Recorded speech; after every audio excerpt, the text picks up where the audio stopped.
Madame, Messieurs, bonsoir et bienvenue dans le 20h de TFM. Dans l'actualité de ce mercredi, tension entre marchands et agents de la mairie de Dakar Plateau.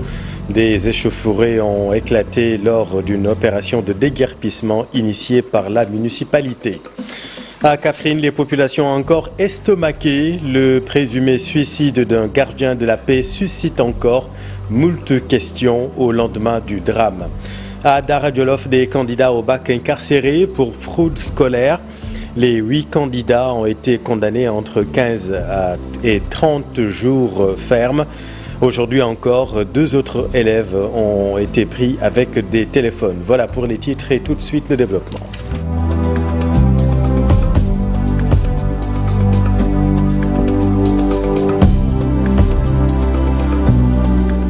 Bonsoir à tous. Mais d'abord, ces tensions entre marchands et agents de la mairie de Dakar Plateau aujourd'hui. Les échauffourées ont éclaté lors d'une opération de déguerpissement initiée par la mairie. Voyons tout cela avec Mamadou Fall. Ambulants établis ont fait face aux agents de la mairie de Dakar Plateau pour refuser tout déguerpissement. Des affrontements qui ont causé des dégâts. Les ambulants ont usé de pierres pour récupérer leurs marchandises confisqués et saccagés par les agents municipaux. Une véritable intifada.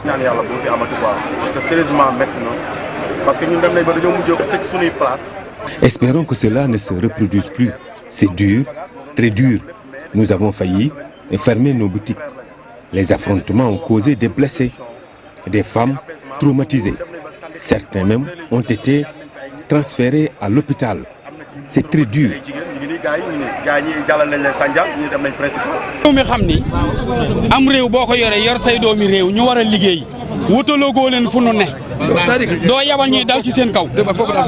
Le sous-préfet Djibi Diallo s'est même déplacé, non seulement pour calmer les jeux, mais également donner des orientations pour un climat apaisé.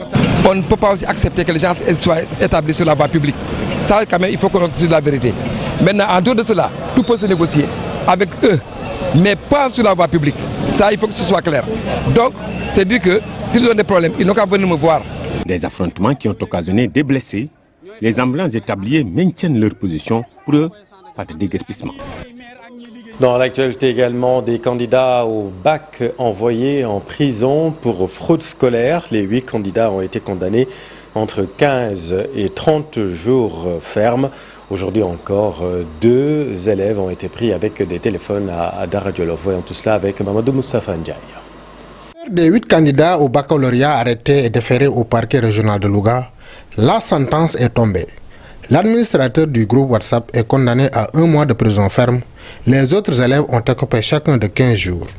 Les faits se sont déroulés le jeudi 4 juillet 2024 au lycée ex-CM1 de Dara, qui abrite les jurys 1049 et 1050. Les 8 candidats au baccalauréat étaient poursuivis pour avoir partagé des épreuves corrigées à travers la création d'un groupe WhatsApp. Le président du jury, Malick Ndiaye, a déclaré que le coordinateur du jury a pris en flagrant délit un candidat qui a reçu des épreuves corrigées à travers un portable connecté à l'Internet. Aussitôt, il a informé le président du jury qui, à son tour, s'est ouvert à la gendarmerie.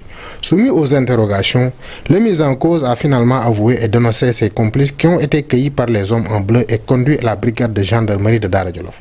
Selon nos sources, c'est par la suite que les autorités éducatives ont appris qu'il s'agit d'un groupe WhatsApp codé. Une histoire de fraude qui n'a pas connu son épilogue. Aujourd'hui, dans ce même centre au jury 1049, 2 élèves sont exclus encore pour détention de téléphone portable, qui est formellement interdit par les autorités scolaires. Et les contrôles restent stricts lors du second tour qui a démarré sur tout le territoire. À Saint-Louis, par exemple, notre reporter s'est rendu au lycée Charles de Gaulle, au jury 1202 et 1203. Les premiers sujets sont jugés abordables par les candidats. Ousseynou Diop à Vipsec. Le second tour a démarré ce mardi à 8h pour les élèves qui doivent encore tenter de décrocher le baccalauréat. Au lycée Charles de Gaulle de Saint-Louis, où loge les jurys 1203 et 1202, certains candidats ont déjà traité les premières épreuves. Maguette Diawara est candidate au baccalauréat. Elle pense décrocher son premier sésame à l'issue du second tour. On a fait la philosophie, mais c'était abordable, on peut dire. Nous, on va continuer demain, Inch'Allah, avec le français. Pour Khadim Diop, par contre, il faut être très méfiant avec la philosophie. Les sujets sont un peu abordables par rapport aux autres. C'est-à-dire le premier tour. Rien n'est encore sûr. La philosophie, rien n'est encore sûr. Après, on fera AG, histoire et géographie. Dans les deux jurys, le contrôle est très strict. Aucun candidat n'a le droit d'amener dans le centre un téléphone portable. Le président du jury 1202 reste très catégorique. Et voilà, donc ça va. Les épreuves là se sont déroulées comme dans les règles de l'art.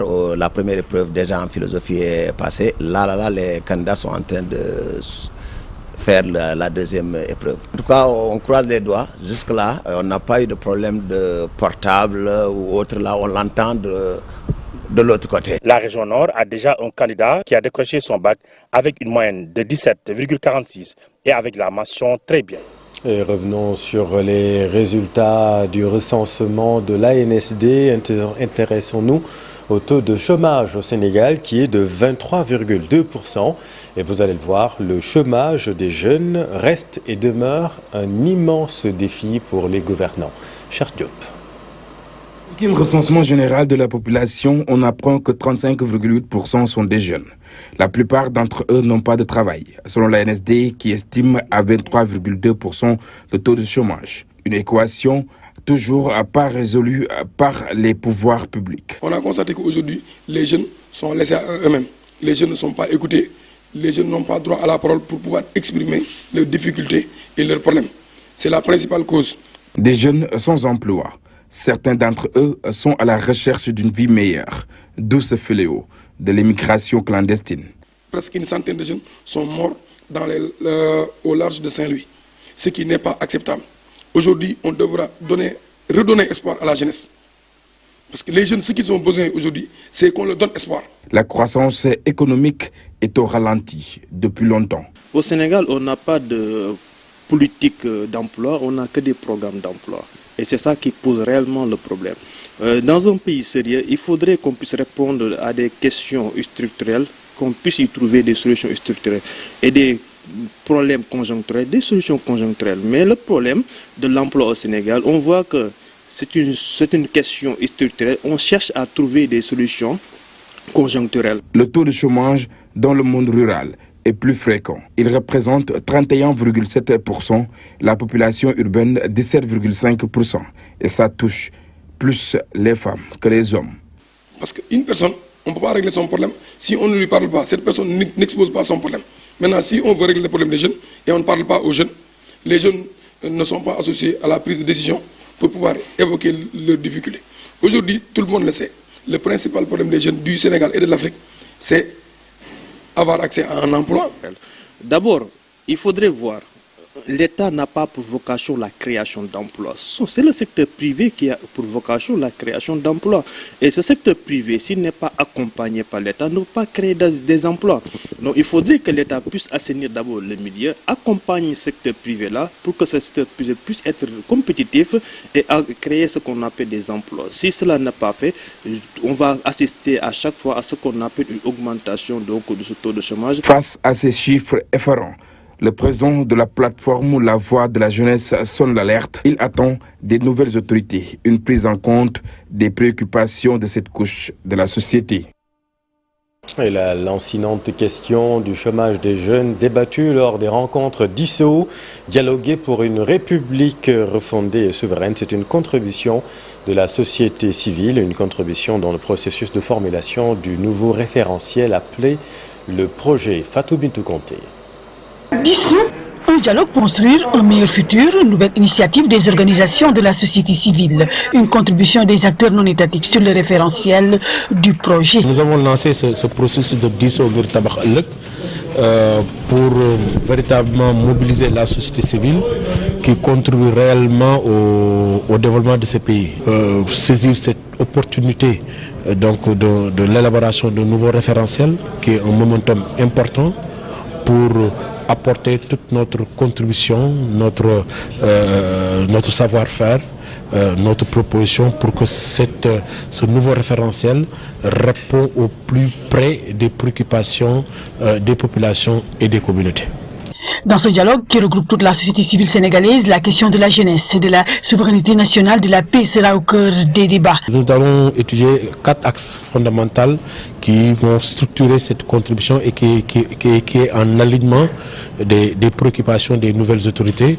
C'est d'abord la jeunesse, l'emploi, la formation et l'éducation qui est un enjeu de taille pour les politiques publiques. Il y a l'exploitation des ressources naturelles pour que ces ressources puissent bénéficier donc aux populations, qui est une grande attente. Nous œuvrons pour que ce Djubal et Djubanti, qu'il y a aussi Djubo. Le Djubo est important, ce pays a besoin de ce Djubo.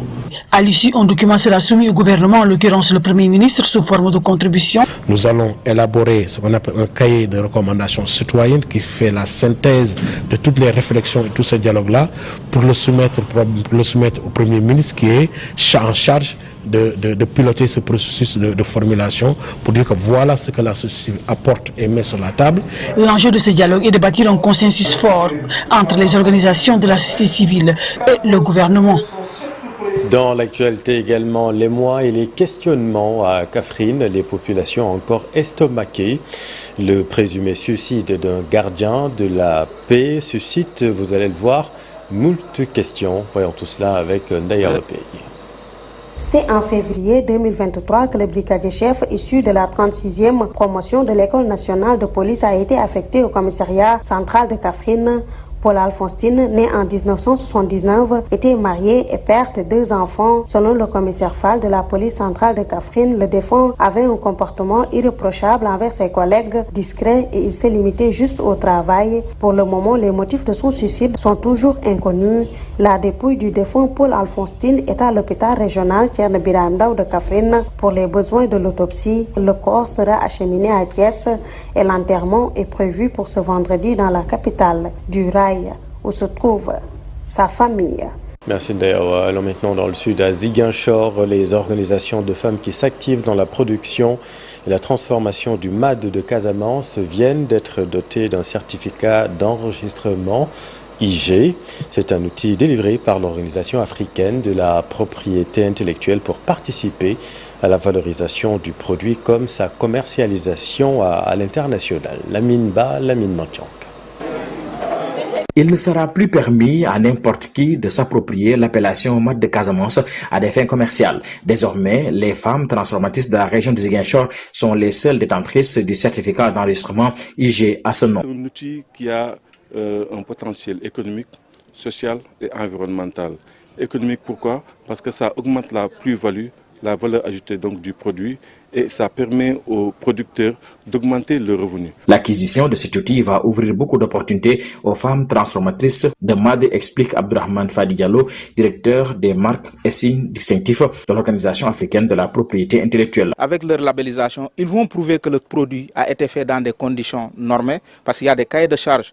Donc tous les groupements vont respecter ces cahiers de charges. On saura que le produit vient de la Casamance parce qu'il y aura la traçabilité. L'étiquetage permettra de faire confiance à celui qui va acheter. Donc l'ensemble de ces facteurs vont permettre à celui qui va acheter d'être sûr qu'il a un produit de qualité. Et qui dit un produit de qualité dit un coût amélioré par rapport à ça. Donc il y aura des retombées économiques en termes d'emploi, en termes de développement technologique, parce qu'elles vont introduire de nouvelles machines dans ce qu'elles vont faire, parce que la demande elle va augmenter. L'obtention de ce certificat, fruit d'un long processus, suscite beaucoup d'espoir chez les femmes transformatrices de MAD en provenance de la Casamance. Pour gaay international parce que bala nga gaay international. Jusqu'ici, le commerce du MAD que nous exerçons se limite à l'intérieur du pays. Nous n'avions pas l'opportunité de vendre nos produits à l'international. Ils n'étaient pas labellisés et les indicateurs de qualité ne figuraient pas sur l'emballage. Aujourd'hui que ce n'est plus le cas, nous pensons que ça va permettre véritablement de booster l'activité de la transformation de MAD ici en Casamance, parce que désormais, nous allons pouvoir l'exporter à l'étranger, mais également faire figurer tous les éléments d'information sur l'emballage pour que ceux qui s'en approprient sachent qu'ils ont acquis un produit de qualité. Parce que nous, litre de sirop, c'est 2500. Ça peut aller à 5000. La vulgarisation de cet acquis va être faite auprès des autorités et des acteurs économiques pour tirer profit de cet outil. Les partenaires et les autorités publiques Situation de la Palestine, les États musulmans doivent mettre en place un système de solidarité pour soutenir le peuple palestinien. C'est la conviction du guide religieux et Mohaddam de Baye Niass, Cheikh Baba Diallo. Il s'exprimait en marge de la 22e édition du Gamou de Medina Baye, Kabatoki, Ousmane Dem. La question palestinienne mérite beaucoup plus d'attention selon ces guides religieux qui plaident en faveur de la mise en place d'un système d'organisation pour soutenir le peuple palestinien. Je pense qu'ils devraient mieux s'organiser en mettant sur place un système de solidarité pour aider le peuple palestinien. Il s'agit, selon lui, d'un système de solidarité qui va permettre de mieux défendre le peuple palestinien. Imagine-toi, si les États musulmans de Palestine investissent. Si les États musulmans parviennent à faire de gros investissements en Palestine, cela renforcera la souveraineté de ce peuple longtemps laissé en rade. Il s'agira d'un système de solidarité très efficace qui va permettre à la Palestine d'être libre et autonome. Bu ñu bëggee jóg dal suñ kaw dinañ gis ne benn solidarité bu dëgër au niveau état islamique yi def nañ ko suba yu bëri dinañ ci génn. Sur les couacs notés cette année par rapport au pèlerinage à la Mecque, Cheikh Baba Diallo estime que les pèlerins doivent être prêts psychologiquement. maa ngi invité ujaaj yi ñu préparer psychologiquement ba yenn yi ñu mën a xam ne dañoo dem pour defaru. Le pèlerinage n'a jamais été facile. J'invite donc les pèlerins à se préparer psychologiquement pour faire face à toute éventualité. Je lance également un appel à l'endroit des organisateurs pour qu'ils puissent faciliter le voyage à tout le monde. Cheikh Baba Diallo s'exprimait en marge de la 22e édition du Gamou Medina Baye de Kabatoki en présence de l'ambassadeur d'Algérie. Dans un instant, Soir d'info, la suite avec Pape Abdoulaye Der et son invité. Bonne soirée sur TFM.